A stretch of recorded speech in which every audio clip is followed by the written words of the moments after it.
I think the at the heart of it. So when someone says ladylike, there's the implication that there is ladylike behaviour on one side, and there is unladylike behaviour on the other side, and implying that it's binary, that you're one or the other, and Yeah. that, and just like with gender, there's supposed to be masculine virtues and feminine virtues, and we're supposed to be restricted to one side. But all these things are entirely arbitrary, which is mind blowing to consider that wearing the idea of asking a man to dress really shapely and wear heels and wearing a, a fancy wig if they haven't got long hair and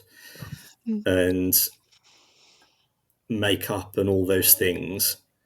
And a lot of it is to keep women busy, I think, so that they're already weighed down with unpaid care work, and at the same time they have to be attractive and obedient and and and all of these things. So there's that element. So if you think, am I too ladylike or am I unladylike? Whereas the fact is, you can be a man and love makeup.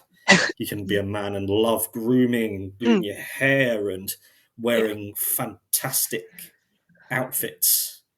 You can be this. It's all a spectrum, and we should all just be able to pick and choose what we want. But yeah, Alex, how about you in your gaming world? Yeah, I was thinking back to like when I was gaming in my early childhood and like how other people reacted to it, especially older people and like grandparents and like older relatives and things, and they were just generally quite confused. I don't think they understood what gaming was. Well, they kind of did, but then they always thought of it as a boys thing, that thing that boys do. And they were asking like about what hobbies I had, or if I was into like dancing or that sort of like all the very. And then also another thing, I don't know if this just reflects on me as a child, but I also did judo when I was younger as well, which again I think a lot of the older generation, because my mum, I shall explain, my mum's a mobile hairdresser, so a lot of her clients were older women. So I had regular contact with a lot of older women coming round to get their hair done. And when I used to talk about things like doing judo and gaming and stuff, I think they'd be keen to talk about it and happy to talk about it and excited for me. But there's this undercurrent of like, oh, that's not quite usual. That's a little bit unusual. But yeah, you can kind of get this undertone, can't you, when you suggest something unusual that you're interested in, and that it doesn't quite fit with what you're supposed to be liking. I don't know if you have ever felt that way, but that's my reflections on like the reactions of other people who aren't gamers, I guess. I think more nerdy people are probably a little bit more open to it, like everyone here. But I think even within the world of gaming, and when you meet gamers in general, there's still that stigma now, particularly in more toxic circles and like with toxic masculinity as well. And I think that has something to do with the way that women gamers are perceived as well. Yeah. I recommend everyone take a look at the Girl Gamer Reddit as soon as possible, because that is the most awesome collection of gamers of any stripe, to be honest, because it's just when it's sort of like that people need safe spaces from whatever external thing is stressing them or impacting them or just having a negative impact on them. And those are the spaces where people can be themselves and their real brilliance can shine through, because all the toxic masculinity and incel stuff and all the horrible pressure that is placed and inflicted upon female gamers in this context, it's just a safe space away from that, so that everyone who can go there. Oh yeah, we're here because of these people out here trying to tell us what to do. And it's that thing of getting away from, once you get away from enough of the people who are trying to tell you what to do, you can actually go, oh, what do I actually want to do?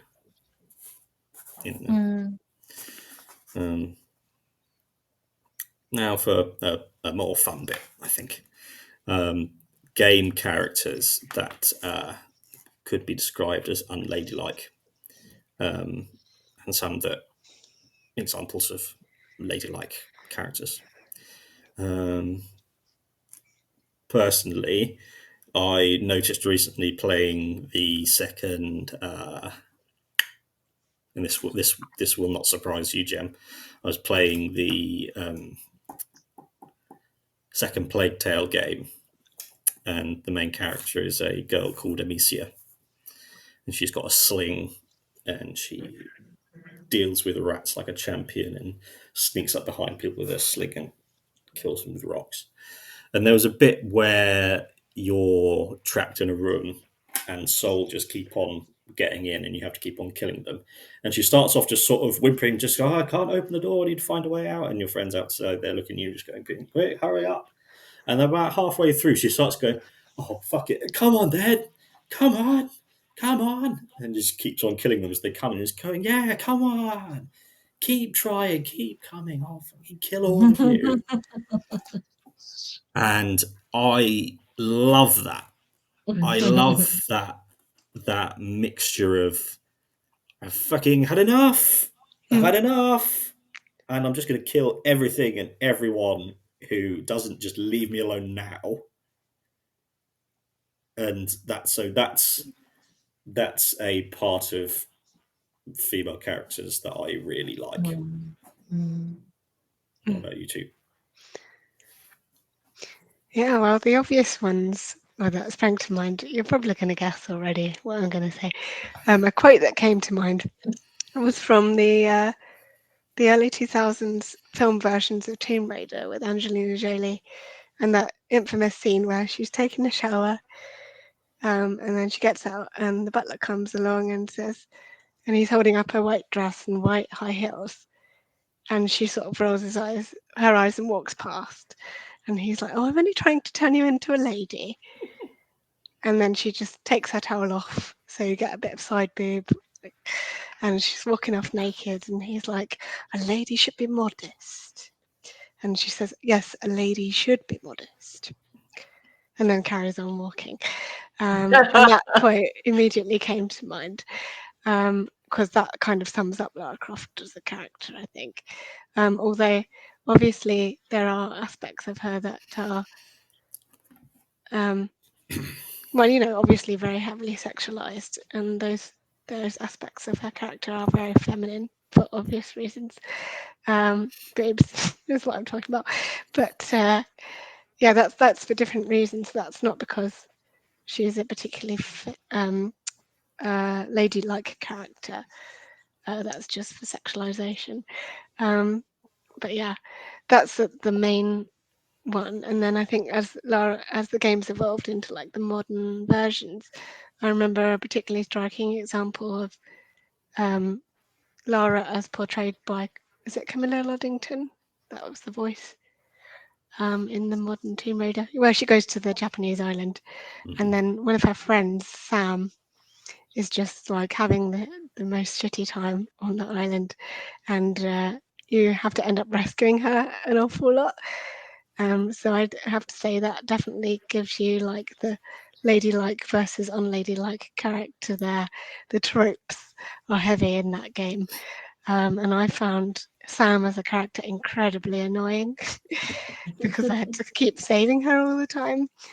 And she just moaned all the time about how like she wanted to be away from the island and doing other things and not in this terrible situation, which is fair enough because that's how we'd probably all react. But when you're a game protagonist, you're just like, just shut up, I don't have time for you. I need to do my thing. Um, and then I was thinking of other examples of video game characters that I've seen or played, and I thought about Uncharted as an interesting example of unladylike characters and very tropey female companions of Nathan Drake. So Elena, who ends up getting married to Nate, and then Chloe, who has a relationship with Nate as well. And then in Uncharted 4, you've got Nadine, who is, as we've been discussing, would probably define as very unladylike because she's very sort of masculine in the way she operates. She's in charge of basically a massive company of mercenaries. She's not afraid to get down and dirty herself in terms of combat and punching people and kicking people. She has a lot of guns. She swears a lot, but she also looks really good in a dress. Let's be fair, that's the point as well. But yeah, in terms of those characters and the way they're portrayed, they are quite tropey, but they're also what we would, if we were defining it based on what we've discussed, they wouldn't be very ladylike either. So yeah, those are the ones I thought of anyway. It's interesting when it's we have the sort of like the girl boss Yes. stereotype Yeah. of she doesn't want to wear a dress, she's not Mm. modest, she likes to go off and shoot things and fight people, but she's also insanely attractive Mm. and Yeah. saucy and a lady and wealthy. And with um, Chloe, she's that same just Yeah. saucy and Yeah. attractive. And then you get Nadine. You go, holy shit, she's a mercenary captain, leader of mercenary group, but she inherited it from her father. Yes. So Yeah. she's doing all of it because of her It's father. that class thing again, isn't it? Yeah. And there's always that thing you go, oh yeah, we've got this that shows she's bucking the system, but then Mm. they always have to have that bit, which is a sign of the lazy writing and stupid developers going, oh, but we need to make it her dad needed to, she's inherited it from her dad, we'll have that as well, and we'll have her be a girl boss, but she's Angelina Jolie, and we'll have her Yeah. walk naked across the screen Yeah. because that's what a girl boss would probably do, Yeah. but it's not. It's not for her. Jem, how about you? What kind of characters have been Um, tried? well, it's very topical for me at the moment. Well, for us actually, Matt, it's got to be like Ellie from Last of Us. Is because I think she ticks so many boxes. And challenges a lot of what you've just, the problematic stuff that you've just talked about, both of you actually. And she's, she's kick-ass. She knows how to look after herself. She's not she's not she's never trying to sort of be anything that she's not really. She's always just, this is who I am, and you take me or you leave me. That's not to say she doesn't have insecurities, not to say that she doesn't try to, look presentable, but she really isn't a kind of put on a dress, and there is no glam up for her, in the games. And I think she's just a very believable female character, I think, is how I feel about Ellie. And I think she's a really good role model, in so much as a psycho is a good role model, because bless her, she is slightly psychotic. I think most female protagonist characters are not ladylike, because I don't think that they would be out and about doing whatever they're doing in the game world if they were ladylike. If they were following all those ladylike rules of behavior, then they wouldn't be there. But I think that, as you very clearly described it, there are things that are done to these characters, to these women, to make them, to try and squeeze them into something that's an acceptable kind of movement away from this ladylike role. I think Morrigan in Dragon Age is a good example as well, of a non-ladylike female character, because she's very much, and the more that you get to know her, the more unladylike she becomes. She is so in it for herself. She has a plan. She's just using people for how they can help her work towards her plan, and she will use whatever she needs to use to do that. There's no sort of, there's no standing on ceremony with her. She's on a mission, but she's not a bad person. She's not evil. She's just a woman with a plan. And I mean, I think you can read it two ways, can't you? You can read it as she's the Black Widow spider luring you all in to ruin your lives, this beautiful and dangerous witch. But I don't really see it like that. I see it more as,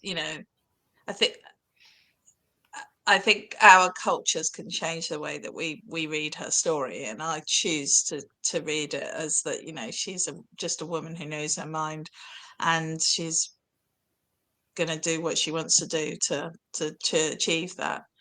And then I think I'm just going to throw a curveball in, because I'm going to mention Princess Peach. Yes.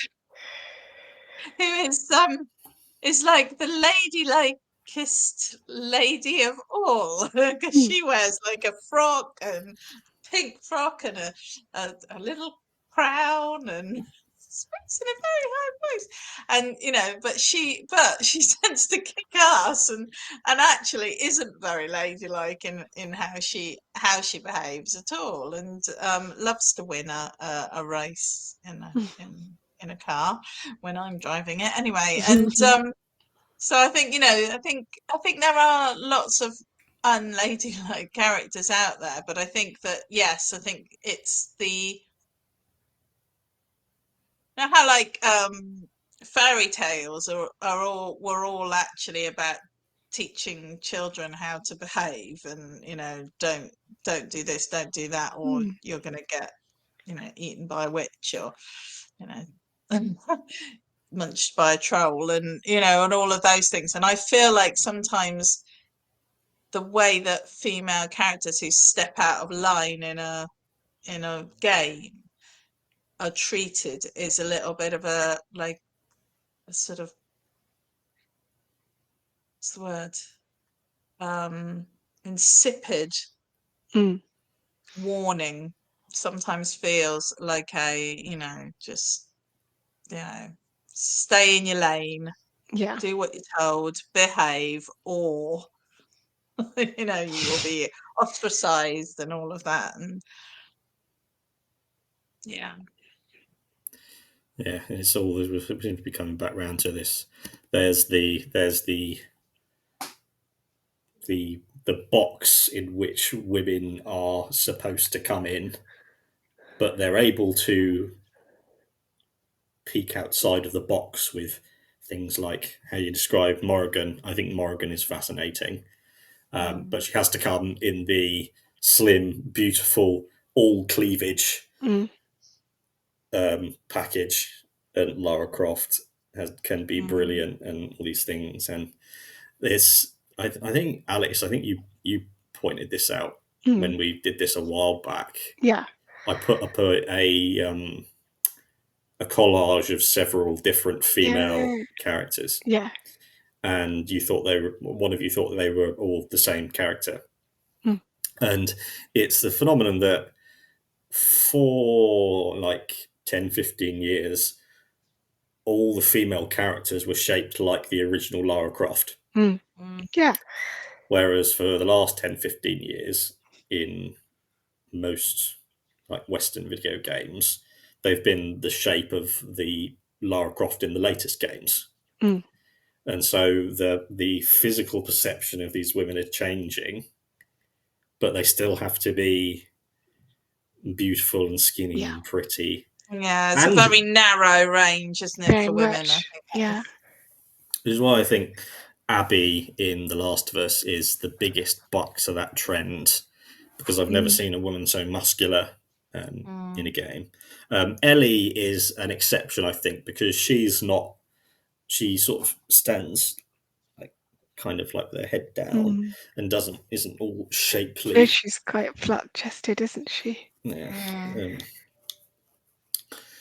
Yeah. So for my part, the common theme is, because what is violence? Violence is a tool to get what you want, and women like Ellie and Freya in God of War, and Cassandra and Amicia, they use violence without it feeling like, oh, it's a woman doing violence. It's just a person. Ellie is on a mission, and she'll do whatever it takes to do that. And Freya goes and gets her Valkyrie wings back, and just every single time they step outside of the protection space, she comes up and tries to go. That's what I really appreciate, that moment of female character just going and attacking something, because that is something that women don't get to do very often. And I think it would be, I really like seeing that extremeness. Very quickly, the last bits. What are there characters that you play and you go, oh, I wish I could. I'd love to be more like that, because I'm having that with Hitman at the minute, and just But what do you think? It's a good question. I don't know. I would have very happily been more like my my World of Warcraft character. Very happily, but I mean, yeah, she was a night elf, so she was extra tall and very skinny. But that wasn't what I wanted. Why I wanted to be like her was because she could change into a wolf or a bear, or and she was kick-ass. So yeah, I think that would be my would be my choice. That's a cool one, definitely. Trying to think, put me on the spot. I shall think. I mean, as a child, it was obviously Lara Croft, for reasons I've described multiple times in many episodes. But yeah, no, I don't know. I guess you'll have to come back to me. Yeah, I'll sure, think about it. no worries. Yeah. I like the because me being a man, I identify more with male characters, and I see so much that I would love to emulate in things like Agent 47 in Hitman, and Kratos and Atreus, and all this. There's a wealth of characters that I have the male privilege of seeing myself in infinite different capacities over the last nearly 30 years of my life. I'll tell you something that would be useful. We were talking about The Sims before this episode started, and I think generally, if I didn't have to pick a particular character, just having the ability to decorate my house as easily as you can in The Sims would be very helpful. Yeah, I'm with you on that one. yeah. Clean up the mess, just delete it. That's fine. Yes, we'll do that. I think we'll close off with. Do we think that the gaming world is evolving away from the kind of pressures that we've been talking about?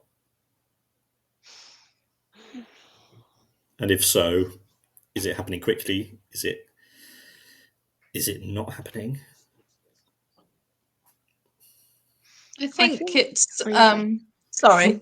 You go. No, you go, Alex. No, I was going to say, obviously, it's reflecting how society is working at the moment, and I think there's still a ways to go.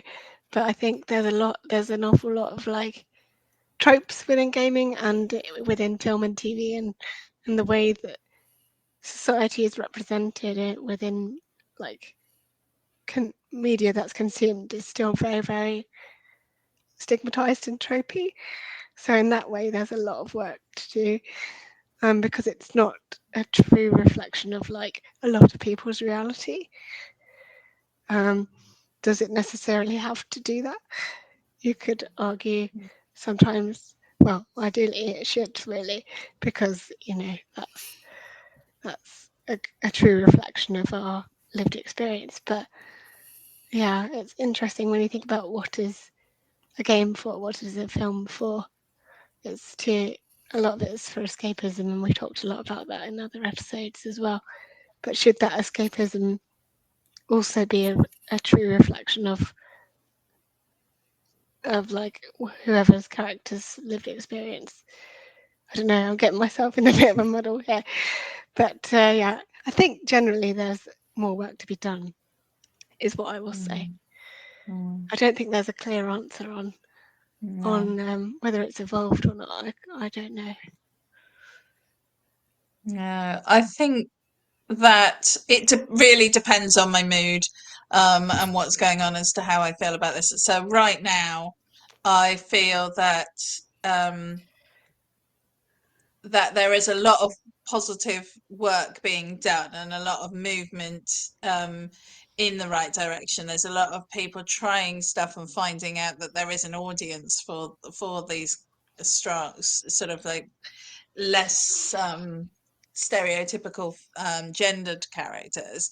However, I'm also really aware that I live in a bubble of people who are all very up into this stuff and care about it. So I'm surrounded by people who think that's a great idea. And then, you know, I when I talk to people outside of that, they all the women I speak to beyond my sort of close circle, they don't game. Only No. the boys Yeah. game. The sons game. The sons game. The daughters don't. There's no. There really is still a lot of stereotypical gendered behavior, who plays what, who does what. And then you see, and then then you have like the report into the Met Police coming out with all this, with institutionalized racism and misogyny and sex and sexism and just general or of horrendousness. And you just think, how well is how these the position that we're at and the general move forward that we're going is by no means secure. In Florida, they're talking about passing a law so that they're not allowed to talk to primary school kids about menstruation. And hopefully that won't get through. But the point is that all of these things are kind of constantly under threat. There is a group of people who really feel threatened by the idea that that gender stereotypes don't control us, and that we don't have these clear defined roles. And I do feel a little bit like, yes, it is moving in the right direction, but is it going to keep doing that? Is that a trend, or is it at risk? And so, which is why we do this, isn't it? I mean, we're trying to keep pushing that dial. Yep. Yeah, and it comes back down to the patriarchy and capitalism being hand in hand, because One reason why it's so useful to cut the population in half by saying you're male, you're female, is you go, right, this is the workforce, this is the care force. And that's still the foundation of capitalism that is trying to, as women are coming more into it and make it more and more equal, it's the system. Unfortunately, technology is allowing people like us, people like the Girl Gamers on Reddit, 200,000 members, to come together and have this kind of conversation so that we can be building each other up rather than having to just make do with the spaces that are owned by this old, decrepit, rancid, old patriarchal nonsense. Absolutely. I think that'll do for today. I think we've covered quite a lot. Thank you everyone for watching or listening. You can find us every Thursday at 7 p.m. releasing something, and more often than not, we've been releasing some bonus stuff as well. So always keep an eye out for that. Until next time, we've been Matt, Jem, and Alex. Bye-bye. Bye.